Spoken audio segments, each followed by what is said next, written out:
We're finally tying a little bow on season 1 of The Office today. Hi, and welcome back to Belated Binge, The Office, the re-binge podcast that doesn't take itself or the show too seriously. My name's Zach. I'm your host, revisiting some of the most iconic series that I nearly missed out on. Today, we'll recap season 1. I'll give out my Bingies, if you will, for favorite episode, favorite character, favorite thing of the season, and of course, what I didn't like as much, and some listener feedback that I received as well. Let's do it. The Belated Binge Podcast. Before we jump in, spoilers. Duh. Language. Maybe. Use earbuds as needed. Shout out to Alex and Katie of the Bonus Binge Squad. More on Patreon later in the episode. I've said this throughout our episodes covering The Office, but I can describe my feelings on the first season, particularly with this rewatch, pretty easily.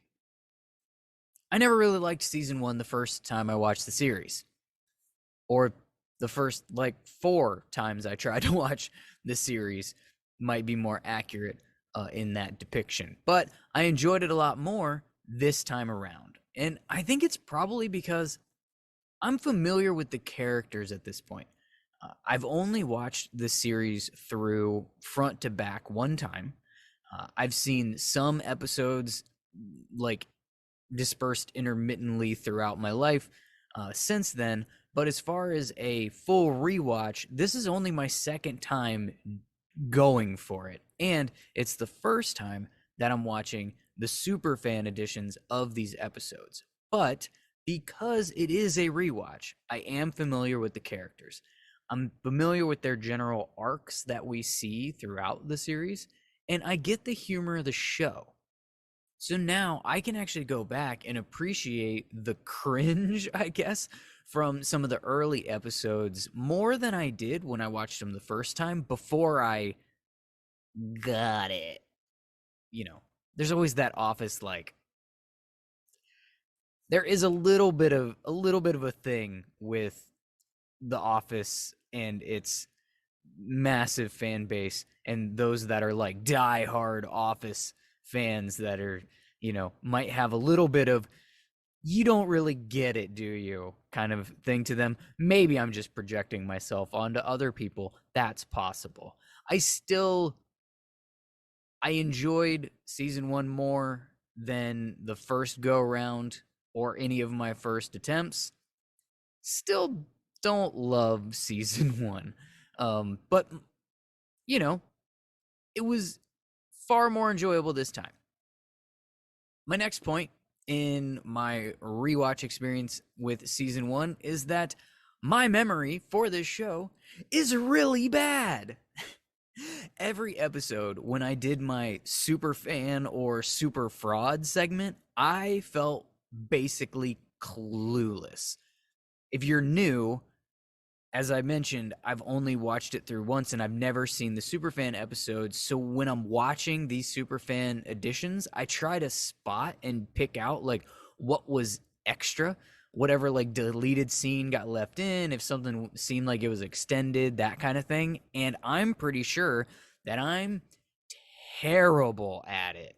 Just so bad at it. So bad, in fact, I'm probably the worst thing, second to my last point in my just brief synopsis of season 1, and that is Michael Scott.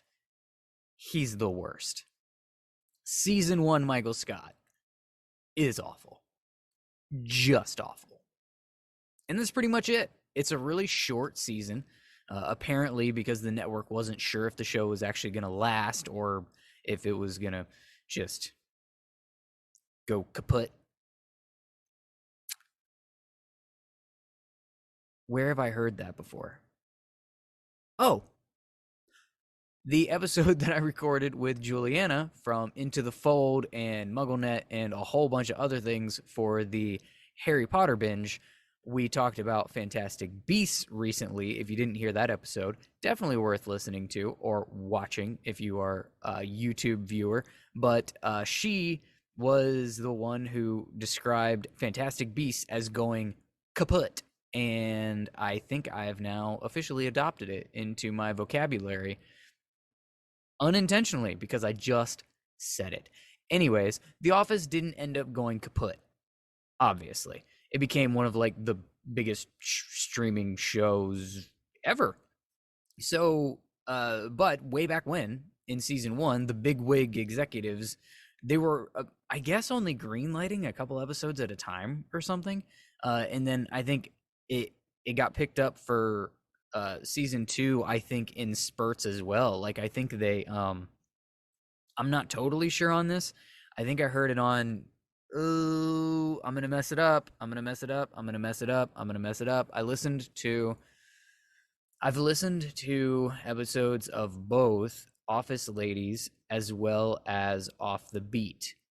Both of those podcasts are hosted by participants in the cast of The Office. Office Ladies are the actresses that play it's Jenna Fisher who plays Pam, and it's Angela Kinsley who plays, well, Angela. And Off the Beat is hosted by Brian Baumgartner, who plays Kevin. And I can't remember which one of them I got that little tiny factoid from. And I don't remember which one of them I was listening to when I thought I remembered them saying something along the lines of, season two was a bit of a slow roll as well, until it did finally get picked up for an entire season for season two. It's honestly, it's hard to believe that this show went 9 seasons and had like a second and maybe third life on streaming and gotten as huge as it's gotten, and yet it kind of almost didn't get past the first 2, 4, 6 episodes. It's kind of nuts, but I'm looking forward to figuring out how to best dive into season 2 for the podcast, which is a thought that I'll probably pick up later on in this episode. But I did think that in this little recap that we're doing, that since it was a very short season, I could just run through the episodes real quick and do some kind of like Bingies awards, if you will. So the first episode is obviously the pilot. It's a shot-for-shot remake of the UK version of the pilot. This is where we're obviously introduced to like the basic premise that this is a documentary in this company in a small town that sells paper. We're obviously introduced to our main characters, and this is where Jan comes to tell Michael that the company's downsizing, and that secret lasts like no time at all. It's immediately spread. Way to go, Pam. And then immediately confirmed. Way to go, Michael. Not the most, what's the word? I don't know what the word is. Not the most locked down meetings that they're having at Dunder Mifflin Scranton branch. And it doesn't take long into the first episode that you realize that this documentary is a mockumentary, and this is going to get super silly. So that's the pilot. That's episode 1. Episode 2 is Diversity Day. This is the ultimate cringe episode. I think if you were to scour the fandom for a consensus or a poll, if you will, this one would be in the running for one of the cringiest of the series. I know that Scott's Tots is going to be on that list, and there are some others that we haven't gotten to yet in this particular re-binge, but we will probably in like 6 years at this rate, but we will get to them. And this one is definitely going to be up there. They clearly wanted to run this episode early on to tell the world just exactly what this show is really about, and it does that. I've heard, where did I hear this? This was another podcast, I think, that said this, where this was a fan podcast. I'm doing my best to give proper credit to these things. without having them in my notes. But I believe it might have been Somehow I Manage podcast who did a rewatch episode by episode podcast. I think it might have been them. But I remember the hosts saying that when they introduce The Office to somebody new, they send them back to Diversity Day, because the thought process there is essentially, if you can get through Diversity Day and the cringe, then you can watch the rest of the series and really enjoy it. But anyways, the gist of it is, it's a diversity training seminar. It's conducted in the conference room because of a certain Chris Rock bit that Michael recited and made people very uncomfortable with. And in true Michael Scott fashion, he decided to follow it up with his own diversity training, where he makes the employees of The Office play a very, very racist game of Heads Up. And it pretty much ends in Kelly slapping the shit out of Michael for his imitation of a very crude Indian stereotype. So the cringe level is high, I guess, to reiterate my original point on that episode. Episode 3 is healthcare. Michael's informed that he needs to pick a new employee healthcare plan for the branch. He's absolutely stoked about it until Jan tells him that it has to be cheap. And therefore, not good. And Michael doesn't like to deliver bad news, so he gets Dwight to pick the new healthcare plan. And that's the whole episode. Dwight being just drunk with power and completely unreasonable about choosing a healthcare plan, and he locks them into an awful plan, and Michael hides from the responsibility. And that is healthcare in a nutshell. Healthcare does have one of the best Dwight quotes from the series, though, or exchanges with Jim and Pam, where he does the I can raise and lower my cholesterol on command. And they're like, why would you want to raise your cholesterol? So I can lower it. That exchange is quite enjoyable, and that comes from that episode. Episode 4 is The Alliance. Dwight asks Jim to form an alliance. He thinks that that's somehow going to protect them from the company's downsizing. Jim and Pam spend the rest of the episode messing with Dwight under the guise of said alliance. And at some point, Dwight ends up hiding in a box in the warehouse to spy on a rumored other alliance meeting of some sort. And the episode ends with Roy walking in on Jim and Pam being a little too touchy-feely while they laugh about their successful partnership in the alliance hijinks. And that cringe level is pretty high too, particularly that ending scene. Episode 5 is basketball. I'm going to give you 2 guesses on what they do in that episode. You got it. Pickleball tournament. Michael challenges the warehouse workers to a sales versus warehouse game of hoops, and the loser's supposed to come in and work on Saturday. It's pretty much the worst played game of basketball potentially ever. Michael is as terrible as you imagine at basketball and thinks he's as great as, well, anyone ever in history. Seriously, some of the side shots with Michael talking to the camera throughout that episode, they just are shockingly difficult to watch. Anyways, things do get a little physical in the basketball game, particularly between Jim and Roy, but Michael does catch an elbow and ends up calling off the game. The sales team wins, but Michael doesn't make anyone come into work on Saturday because they're not going to stop downsizing anyway. And he's terribly afraid of the warehouse workers. The last episode of the season, that's right, last episode, because there's only 6 in season 1, is Hot Girl. And this is the one where Michael lets a woman come post up in the conference room and sell purses to the employees. As the title suggests, the girl is attractive. She also has red hair. They end up referring to her as a hotter version of Pam. And after dodging shots from Dwight, Kevin, a full on stalking situation from Michael, among, I think that was all of them that hit on her, Jim actually ends up taking her out for drinks and then home after. And that's probably going exactly where you think it's going, but we don't get that on screen, and season 2 hasn't started yet. So that's it. Those are the 6 episodes that exist in season 1 of The Office. And like I said, not my favorite collection of Office episodes, maybe, but there is absolutely comedic gold scattered throughout these episodes, and it is way better on a rewatch, in my opinion. But for me, I think that The Alliance is the best episode of season 1.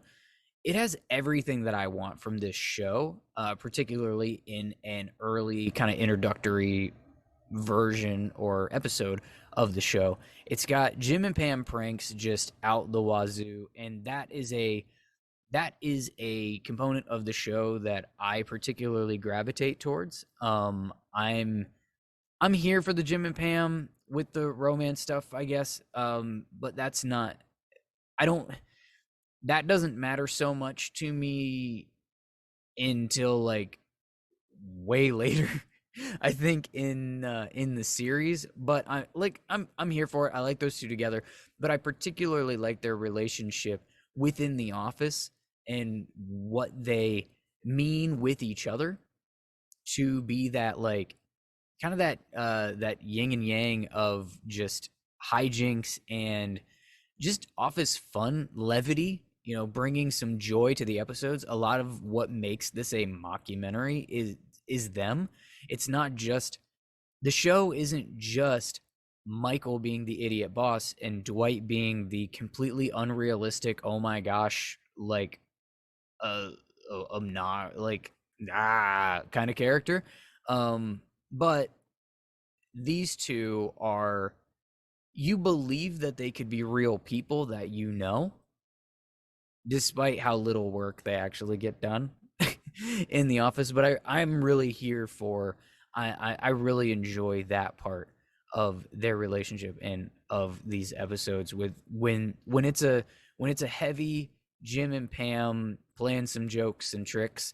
I'm probably going to be into that episode from here onward. In The Alliance, Dwight is also very ridiculous, but he's not so obnoxious. Like, this isn't one of those episodes where he's completely over the top, completely just unrealistic that you could even think that that's a real human being on the face of the planet. Granted, I mean, he's pretty much a caricature throughout the series, but in this episode, he has his quirkiness and his thing, but he's not ridiculous. Not ridiculously obnoxious anyways. He is ridiculous because he's Dwight, but in the best Dwight ways. And Michael's kind of in the background a little bit in this episode, and I think that's something that I really like about it, because I don't like season 1 Michael. I don't know if I've mentioned that yet on the podcast. Perhaps. But that's, I think, why I like it. And I was just talking about Dwight, but I think, and how ridiculous he is, but I think he's the standout character in season 1, which is kind of surprising for me to say based on what I just said about how much I enjoy Jim and Pam, and particularly Jim. I really like Jim's character on this series. Like, he's just my kind of humor. Like, the sarcasm is right up my alley. But Dwight in season 1, he's got plenty of like really annoying things that he does, but they really showcase him in the middle of the series in ways that are, I think, really, really beneficial to setting up that character to ultimately become that like quirky, annoying, almost antagonist if you're tuning in for and into like the Jim and Pam side of things. You almost get to pick sides, right, in this show, but the stakes aren't very high. And this the Alliance episode, I think, does a really good job with, or not just the Alliance episode, but I really like him in the Alliance episode, but the full season of season 1 does a good job in setting up Dwight and giving you something um to look forward to, like what kind of nonsense is Dwight going to get into in this episode, and that's really fun. He's essentially the star of the show for 3 and 4, which are like right in the heart of the this season, and those are, as a reminder, healthcare and the Alliance. So yeah, I'm a big fan of Dwight in season 1, and I guess like if my favorite episode is the Alliance and Dwight's the star of the Alliance episode, then I guess I gotta give the dude his due. Um, I think though, and I was talking about this a little bit when I was riffing just a few minutes ago, but I think my favorite thing about season 1 is the Jim and Pam alliance. See what I did there? Anyway, we haven't got to the point where it gets sort of annoying. I mentioned like the romance part. I'm here for it, but I'm here for it later. The will they won't they date thing is, it drags out and it gets annoying at times. Right now it's all new though. So what we see is we have two people that we're introduced to that clearly have really good chemistry together, and they make each other happy in really fun ways. And I think that's a really big bright spot to, especially to season 1 and to get this thing launched. And when your show's about selling paper, like, you need funny stuff happening that isn't Michael's incompetence and Dwight's lunacy. And they're kind of the perfect balance. They're funny, but they're real. You believe they exist. And yeah, I mean, they have their flaws, right? Jim does too much pranking, not enough working, but you can easily see that a toned down version of Jim could literally be somebody working in the cubicle right next to you. And Pam is kind of a perfect, like, in the like pretty but modest and can't really stand being a receptionist, but has no idea what else to do with her life. Like, you feel like you know this person. She feels like she's rooted in a real human being that you would run into at Starbucks or whatever. Like, both of them, they they have that quality of believability to them that is missing from characters like Michael or like Dwight. Like, they're a bit too over the top. They'd be fired from any company immediately. But the Jim and Pam stuff, again, it's over the top for the show, but scale it back just a little bit and you feel like you know them. Anyway, so those are the things I like. Those are my bingies, if you will, for season 1. That's the stuff that I enjoy the most from season 1. What I don't like about season 1 is Michael, and that's basically the list. He's a sleazy used car salesman, just like caricature, who he lacks the basic, like, he really lacks anything to really root for. It's just a stark contrast from the Michael Scott that we love from the series and who that character becomes. But that character just hasn't shown up yet. When he does flip from being this selfish sleazebag to lovable goofball, that's when the show catapults into that conversation of like, is this the best comedic TV show of all time? I'm not saying it is. There are plenty that I haven't seen at all or haven't seen enough of to make a claim like that. But it's in the conversation. And if Michael Scott stayed this season 1 version of Michael Scott, I don't think that becomes the case. That's just me. Still, despite that, this rewatch has been fun so far. So I hope you're enjoying listening along with me as I rewatch these as well. I want to share a little bit about what I'm struggling with personally with it on this podcast. I make these podcast episodes to essentially do 2 things. One, deep diving I like to dig into like foreshadowing, theories, character development, and that sort of thing. Kind of the nuances, read between the lines of things, and really nerd out over the series that I cover on this podcast. And the other thing that I like to do is make fun of stuff. I like to poke fun at silly plot holes and inconsistencies and dumb decisions made by characters and point out all the plot convenience and plot armor that gets thrown around and all the conveniences that are out there. And just it brings me a lot of joy. I've said this probably on this podcast before, but I have many times in my life told somebody that I started to get to know or whatever when I felt like maybe they needed to understand my personality a little bit going in, and I didn't want them to think I was just a terrible person, I would tell them, if I'm not giving you shit, it means I don't like you. And that is how I treat this podcast and the series that I'm covering on the podcast. These are some of my favorite things to absorb for entertainment, but my kind of engagement and interaction with things that I like is sometimes making fun of it. Here's the struggle. To quote someone who commented on something that I posted on social media, that you're going to hear probably in a little bit, The Office isn't that deep. Not wrong. The show's not deep. This show is a comedy. A cringy, silly, over-the-top, mockumentary-style comedy. In a lot of ways, these are caricatures as much as they're meant to be characters. You're not supposed to take it seriously. And so you can't really make fun of it either. It's making fun of itself.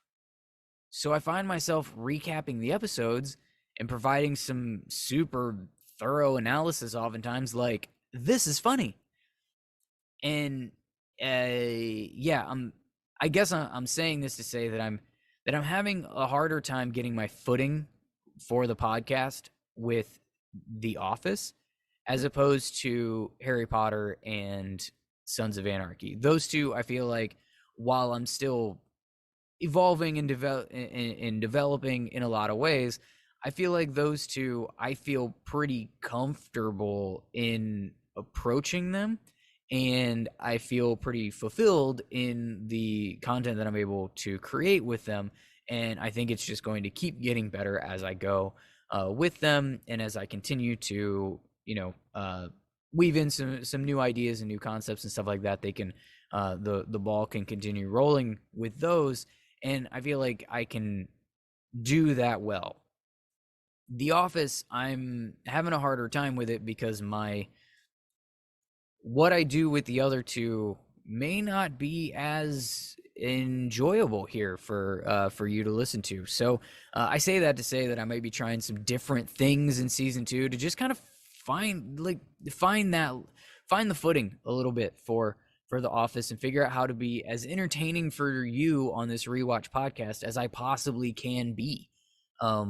So that's kind of where I'm at with The Office, and that's just a peek behind the curtain. So if you have ideas, if you have thoughts, if you have the desire to participate in some way, shape, or form, fashion to the podcast, I would love to hear it. There's a million ways that you can get a hold of me. I'll talk about one in just a second, but there are others. I would encourage you to check out the show notes for the podcast, because there's links to many options to get in touch with me, and I welcome all of it. Before I do go, I did want to share with you my favorite listener feedback from the Let's Rewrite The Office questions from season 1. And for this, it doesn't even matter what episode it comes from, because these two responses pretty much perfectly sum up any question I could have possibly asked in this particular segment. But they did come from my question from episode 4, which I don't even remember what that was at this very moment, and it's not written down in my notes, but over here on my phone I can see the responses that I got, which are covering up the question, both on TikTok. is where these come from. Uh, Samaconda, I think I'm saying that correctly, said Michael would do something overboard, then do something that would get a normal person fired, and offer Ryan a full-time position. Does it matter what question I asked? That's pretty much the answer, right? For every episode, Michael's going to do something overboard, and that something would definitely get a normal person fired, and he would offer Ryan a full-time position because that's like his main goal in life is to get Ryan a full-time position. He just wants to always work with Ryan, and that's pretty much it. And the other comment is on that same exact situation, and that's where I got the office ain't that deep, bro. So both of those do sum up that style of analysis for this season of The Office, and maybe that's a piece of the podcast that gets a little bit of a tweak or a revisit for season 2. But for now, I want to know what you like about season 1 of The Office. I want to know what your favorite character, your favorite episode, and your favorite thing or theme from season 1 is, and you can let me know by leaving a voicemail with your thoughts. Just click on the leave a voicemail icon on my website, belatedbinge.com. And I think that sufficiently wraps up season 1 of The Office. I am looking forward to season 2 and whatever I come up with to try to make it as enjoyable to listen to me or watch me rewatch it along with you. So yeah, let's do this. It's gonna be fun. If you are so inclined and you haven't done so already, and you're looking forward to moving forward in this relationship that we have here, make sure you're subscribed or following the podcast, whether that be on YouTube or podcast apps, literally everywhere. Consider becoming a patron if you would. Patreon.com. Lots of cool perks, including shout outs in every episode, early access to episodes, bonus episodes.